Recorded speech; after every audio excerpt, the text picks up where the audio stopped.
Coucou tout le monde, j'espère que vous allez bien. Je suis ravie de vous retrouver pour cette nouvelle vidéo qui va être mon point lecture du mois d'août. Je vais vous présenter effectivement les 7 lectures que j'ai faites pendant ce mois d'août. J'espérais lire un peu plus que d'habitude puisque j'avais des vacances et en fait j'ai moins lu.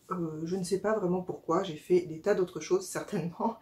Et voilà. Mais je vais vous présenter ces romans, alors pas vraiment dans l'ordre de mes préférences parce que j'ai quasiment aimé toutes mes lectures. Il y en a une la première que je vais vous montrer m'a moins plu, mais je vais vous expliquer pourquoi. Et la dernière sera mon coup de cœur, même si c'était une relecture. Donc le premier livre que je vais vous présenter, c'est Les Enfants du Silence de Kong Ji-young aux éditions Piquier. Pour ceux qui me suivent sur Insta, vous savez que ce roman m'a particulièrement bouleversée. On y suit Ino, qui est un professeur et qui se retrouve dans une institution, enfin une école où, pour handicapés, donc où les enfants sont muets. Il va rapidement se rendre compte que certains d'entre eux subissent des sévices de la part du corps enseignant, enfin du corps éducatif en général. Et on va du coup suivre ce professeur qui va tenter d'aider ses élèves. C'est tiré d'une histoire vraie, il faut le savoir, ça se passe en Corée. Et voilà, le livre en lui-même est très bien écrit, l'histoire très bien racontée. Mais moi, ce qui m'a bouleversée, c'est ces scènes qu'on ne voit pas, hein, c'est pas glauque, on ne rentre pas dans le détail sordide, mais les enfants racontent ce qu'ils ont subi. Et moi, ça m'a beaucoup dérangée, enfin, ça m'a mis particulièrement mal à l'aise. J'étais vraiment en colère, j'étais tellement triste pour eux, surtout que, voilà, comme c'est tiré d'une histoire vraie, ben, forcément, il n'y a pas de héros, il n'y a pas de fin heureuse, voilà, il n'y a que des événements positifs ou négatifs qui font la vie de tous ces gens. Mais voilà, du coup, disons que j'ai été vraiment frustrée parce qu'on se rend compte à quel point on peut être impuissant face à des situations qui sont tellement injustes. Voilà. Et vraiment j'ai été touchée par ces enfants et voilà, je vais pas trop m'étaler. Rien que d'en parler, ça me... Voilà, j'en perds mes mots. Alors déjà que d'habitude, c'est pas hyper simple, mais alors là, c'est pire.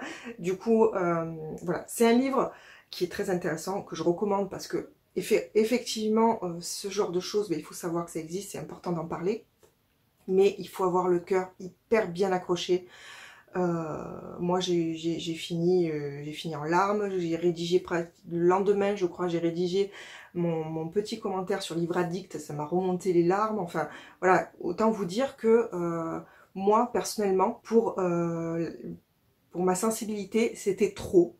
Et du coup, je sais pas si j'aurais dû lire ce livre. Peut-être que il y aurait eu des meilleurs moments, j'en sais rien. Pourtant, j'étais pas mal, hein, mais en tout cas, pour moi, c'était vraiment une lecture hyper difficile.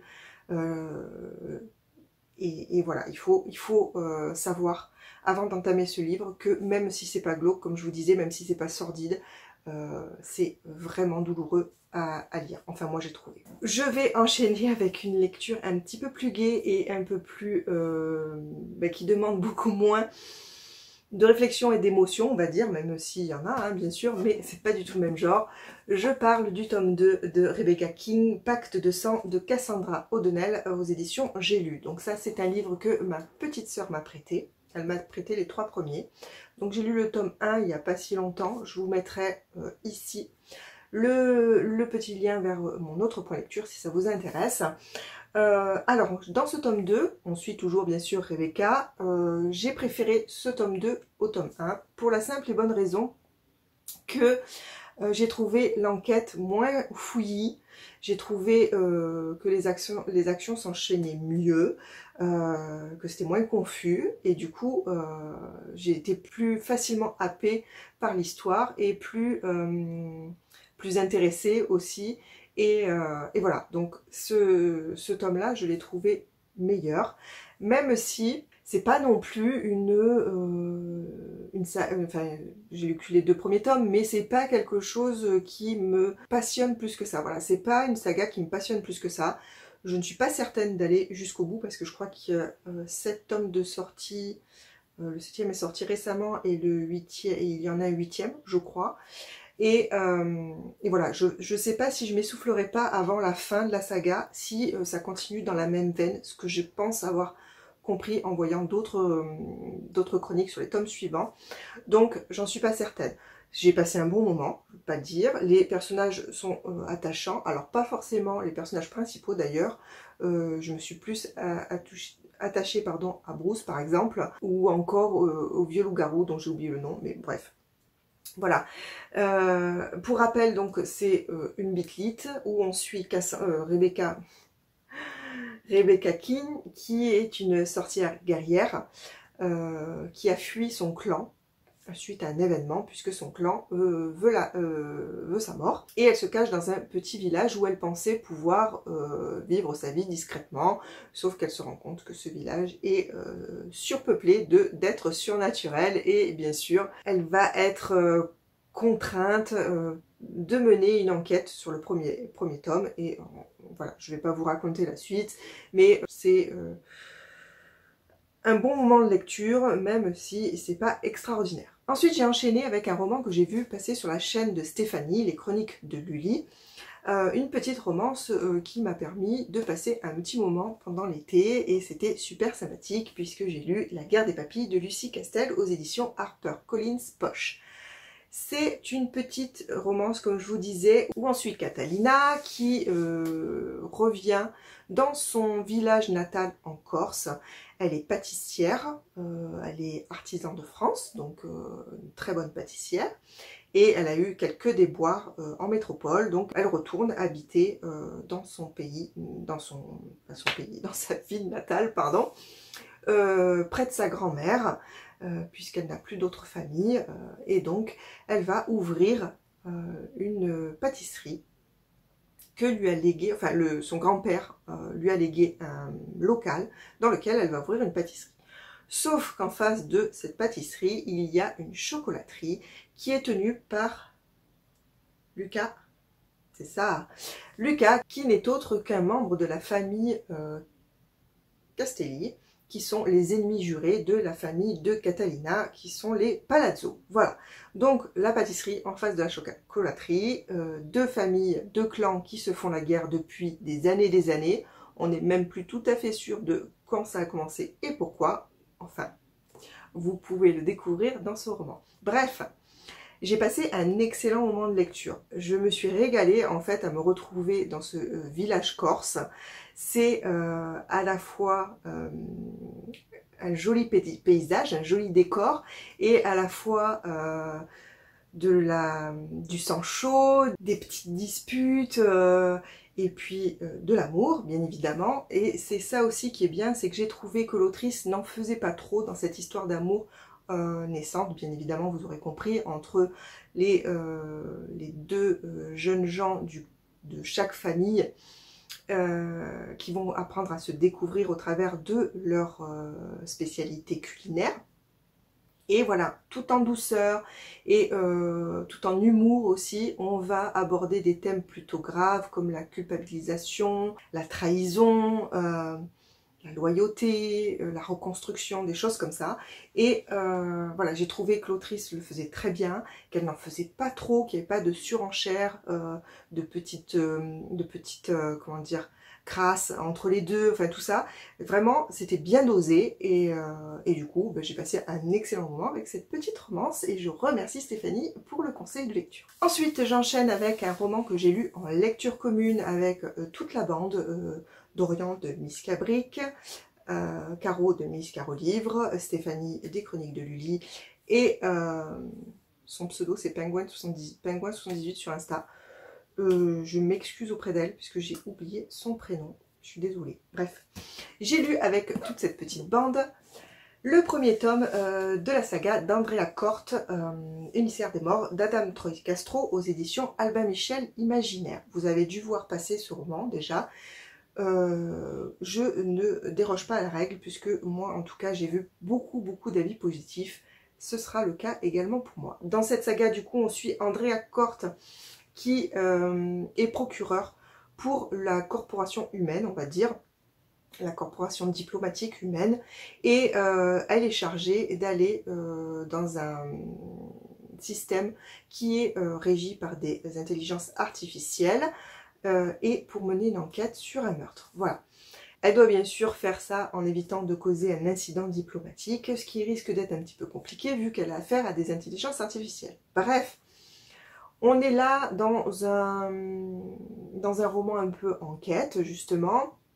On va découvrir tout un tas de races extraterrestres, c'est hyper intéressant, c'est hyper riche.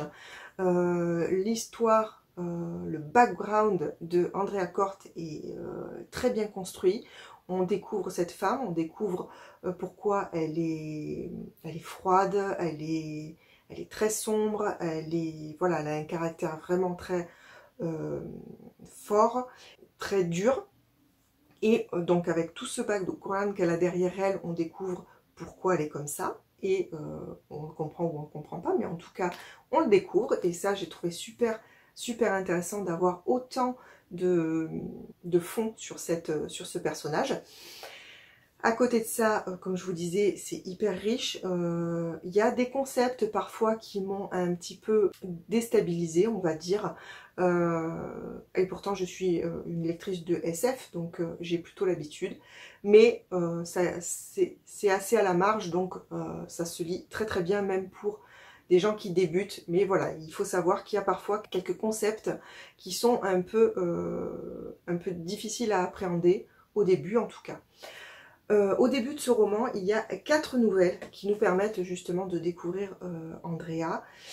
J'ai adoré la première qui vraiment nous met dans le bain sur ce personnage qui en quelques pages nous fait découvrir Andrea jusqu'au fond de sa pensée, au fond de son mécanisme de pensée, et la première était vraiment top.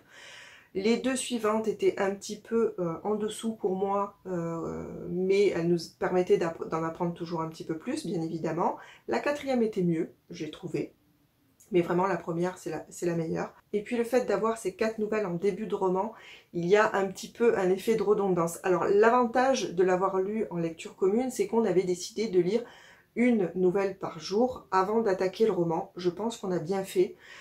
Parce que les enchaîner, les 4 nouvelles dans la même journée, ou 2 et 2, ou des choses comme ça aurait peut-être été un petit peu lassant. Je ne sais pas, on ne l'a pas fait du coup, mais de cette manière-là, c'est beaucoup mieux passé, et du coup, voilà, on s'est régalé. Moi, je me suis vraiment régalée. J'ai reçu le tome 2 de la part d'Albin Michel Imaginaire il y a très peu de temps, je viens de le finir, donc j'aurai prochainement, enfin en tout cas dans mon prochain lecture, je pourrai vous parler du tome 2 que j'ai trouvé encore meilleur. J'enchaîne avec une autre lecture commune que j'ai fait avec Jérôme du compte GG Booking sur Insta. Je vous mets comme d'habitude tout en barre d'infos. Et on s'est lu tous les deux 1793 de Niklas Nat Oddag aux éditions Pocket. Enfin moi j'ai la version Pocket. C'est un livre que je m'étais procuré suite à l'avis très positif de Caro, de Miss Caro Livre. Et du coup je me suis dit pourquoi pas. Ça sort un petit peu de mes lectures habituelles, tout simplement parce que si vous voyez ici en bas, il y a marqué musclé, sanglant, fouillé et captivant. Donc, petit mot sanglant. Vous savez que moi, j'ai un petit peu du mal avec ce genre de lecture qui sont un petit peu trop explicites, un petit peu trop sombres, angoissantes, sanglantes. Voilà, ça, j'ai un petit peu du mal. Il faut dire que celui-ci nous épargne pas. On est à Stockholm en 1793 et 2 jeunes gens, donc Cardell et Widge. Enfin, Cardell en fait va trouver un cadavre dans une mare, dans une rivière sale.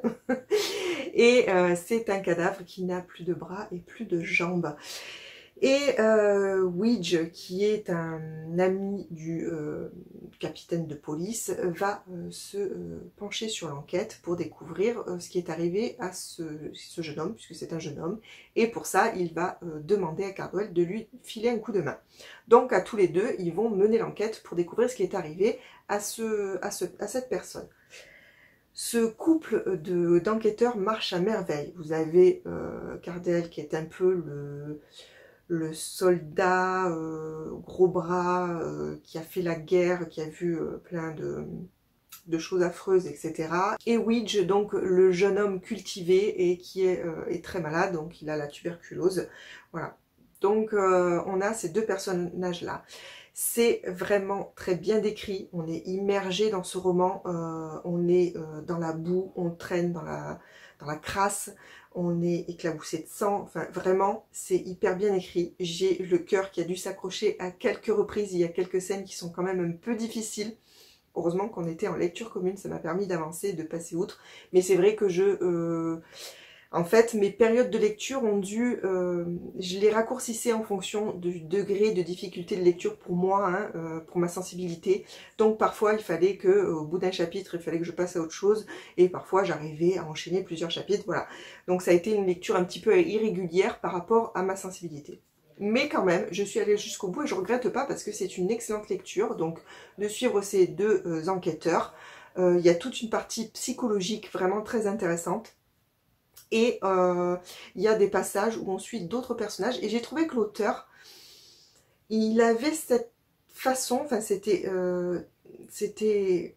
vraiment bien fait de nous inquiéter pour les protagonistes. Alors même s'ils sont pas super attachants, je veux dire, je me suis pas particulièrement attachée à eux. Je les aimais bien, mais voilà, sans plus. Mais malgré tout, il avait une façon parfois de tourner ces chapitres qui nous faisait vraiment frémir pour eux et à alterner des points de vue qui fait que on était dans l'attente de savoir, vous savez, ce qui s'est passé aux personnages dont le point de vue vient de se terminer et on sait qu'on va avoir plusieurs autres chapitres avant d'y revenir. Vous voyez ce que je veux dire? Donc un petit peu cette tenue en haleine et ça j'ai vraiment apprécié, c'était vraiment très bien fait. Voilà, donc un roman qui peut pas convenir à tout le monde par rapport à ce côté sombre, à ce côté sanglant, mais qui était une très bonne lecture pour moi malgré ça. Enfin, je vais vous parler de mon avant-dernière lecture de ce point lecture, qui est également une lecture commune, organisée toujours par Dorian, de Mr. Cabric. C'est le tome 1 de la saga La Faucheuse de Neal Shusterman, aux éditions PKJ. J'ai adoré ce roman. Alors on est dans un univers où la mort n'existe plus, donc on a éradiqué la mort. Sauf que bien évidemment, pour éviter la surpopulation, il a fallu trouver des solutions.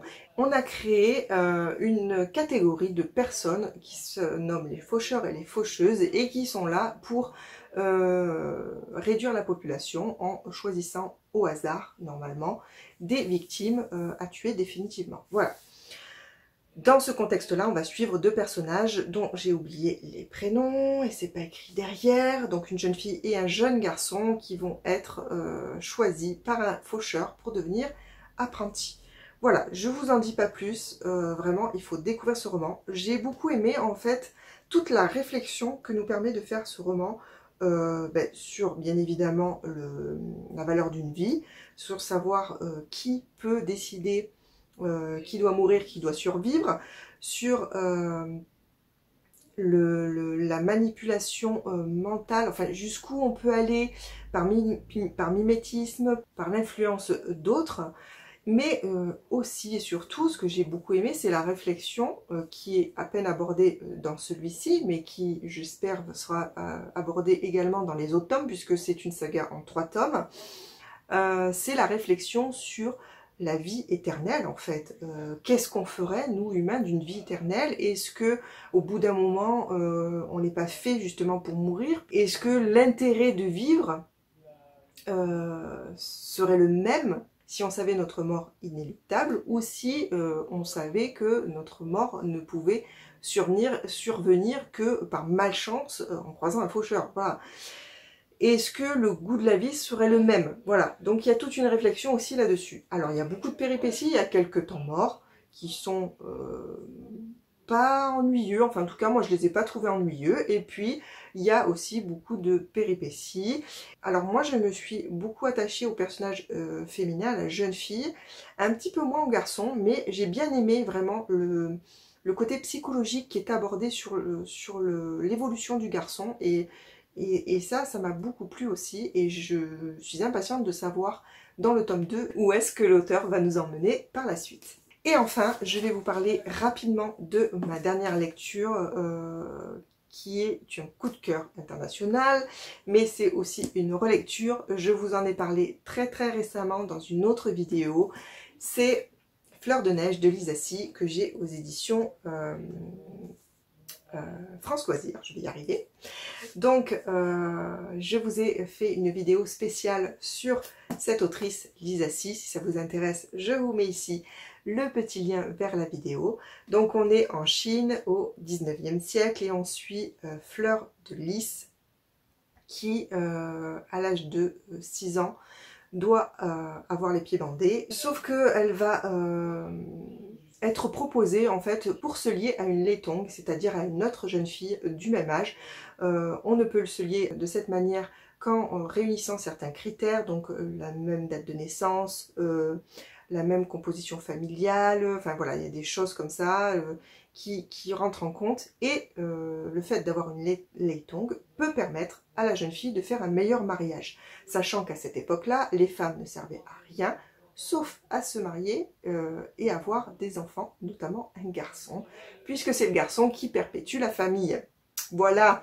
Donc dans ce roman, on suit le quotidien de ces femmes, puisqu'on va parcourir plusieurs années en compagnie de Fleur de Lys et de Fleur de Neige, qui est donc sa Letong, et on va découvrir ce qui leur permet de monter dans la société, mais aussi ce qui peut les faire dégringoler, tout simplement. On va découvrir donc le rituel des pieds bandés, on va découvrir tout un tas d'autres choses, de traditions, sur la mort, sur le mariage, etc.